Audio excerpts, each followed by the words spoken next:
So the first one is confusion. And I think for me, it started when my dog was diagnosed. I didn't know what to do. And so I started researching like crazy. I went online and started Google searching all kinds of things. What I thought was going to happen totally didn't happen. I thought the more I researched, the better I would feel. Hello. And what actually happened was the more I researched, the more confused I got. The reason for that is because every website seemed to contradict the other. And then I went to online forums. When I did that, people had all these different conflicting opinions, right? Like, do this, don't do that. Because of that, I wasted so much time trying all these different things. I don't even want to talk about how much money I wasted because I bought a custom knee brace and all these supplements and stuff. None of it even really worked. I mean, I think it helped a little bit, but not enough. My dog ended up needing TPLO surgery anyway. But confusion was a major, major time waster for me. All right, so the next one is false hope. And false hope is where people really get stuck. And I got stuck on this for a long, long time. False hope is what you have when you buy the $1,000 knee brace and your dog still limps. False hope is what happens when you go to an online forum and everybody is talking about all these things that they've tried, like different supplements and protein powders and red lights, lasers that you can buy on Amazon. And then people say, you can try conservative management. And I did that. And I felt really hopeful when I was doing it. But it doesn't last long. Well, it didn't for me. And it doesn't for a lot of people, because what happens is the effects of maybe a supplement or a knee brace or a therapy quickly wears off. And then you're right back to square one. Now, for me, what happened was I wasted so much time trying all this stuff. And I wasted time because I was so scared of surgery, because there used to be this website and it's taken down now, thank God. But this website was all about how barbaric, that was the word they used, how barbaric TPLO surgery is and how unnecessary it is. And that you can heal your dog's knee injury without surgery. And maybe you can. I'm sure there are success stories, especially maybe for small dogs. But the reality is, when a dog tears its CCL, the majority are going to do better if they have CCL surgery. False hope is a real doozy. And so if you're in one of these stages, and hey, I don't want to be the doomer who's like, oh, don't be excited about this new thing that you read about, or this thing that everybody is claiming is like the be-all, end-all. I don't want to rain on your parade. And I'm not saying don't try it. Because I also feel like sometimes the hope for something besides surgery is actually the thing that slows us down a little bit. And I feel that's important when it comes to these knee injuries for dogs. And you know why? Because we rush. And when we rush, the saying, haste makes waste. When we rush, we make mistakes. We make bad choices. We go with whatever one vet is saying to do. We maybe don't go with another surgical consultation.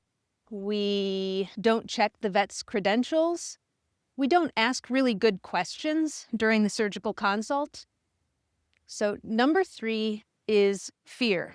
And fear is a crazy one because it puts us in avoidance mode. We're all pretty much afraid of surgery. It's a big surgery. It's expensive. We don't know what the recovery is going to be like necessarily. And so we're afraid of it. Well, that makes sense. It's okay. I think we're all in the same boat in that way. But sometimes fear is a bad thing. And it certainly was in my dog's case, and here's why. The anti-surgery website that I told you about made me prolong the inevitable so much and for so long. And when I say the inevitable, I'm talking about surgery. I avoided it for so long that my dog tore his other CCL. And I don't know, that was actually a blessing because I was wasting so much time that his tearing the other CCL really forced me to get a move on and stop being such a wuss about it. And just saying, all right, well, now he really can't walk, so I have to do something. And so I called the surgeon. Well, I actually called a GP vet and I did a consultation for lateral suture. And then luckily for me, because I didn't know any better, she recommended that I consult with a boarded vet that's a specialist about TPLO surgery. Now, one thing she did say is, I have done lateral suture surgery on dogs your dog size, and they did beautifully. I've done it on sporting dogs and heavily muscled dogs like yours, and they did great. But I still think it's worth you going and talking to a boarded vet. So that's what I did. And when I got to the boarded vet, I had a little more knowledge, and I said, what do you think about lateral suture? And she said, I don't recommend it. And here's why. If it fails, which often they do, and she reminded me that it's not, how did she say it?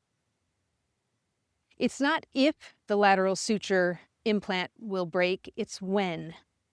And when it does, your dog is going to either need to get it fixed, meaning tightened up or replaced, or they will need TPLO surgery anyway. So why not just go for the better repair, the one that we know works, the one that offers the most stability and reliability? Why not just go with that? So yeah, that's what I did. And I'll tell you, that was the best decision I made. I didn't even know it at the time. Stage number 4 is regret. Man, this one will mess with your brain. I say that because this one really worked on me. I think regret is super strong the moment you drop the dog off at the vet hospital. It's when you start saying things like, why did I do this? Am I making the wrong decision? I shouldn't have done this. All these thoughts flood into your mind and just mess with you. And that's what happened to me. I remember handing my dog's leash to the vet tech. And of course, she was so sweet, and my dog's tail was wagging. He was so happy. I felt awful about it. And I thought, little buddy, you're happy, but you don't even know what you're in for. I did my best to hold it together, and then I got to my car and I ugly cried.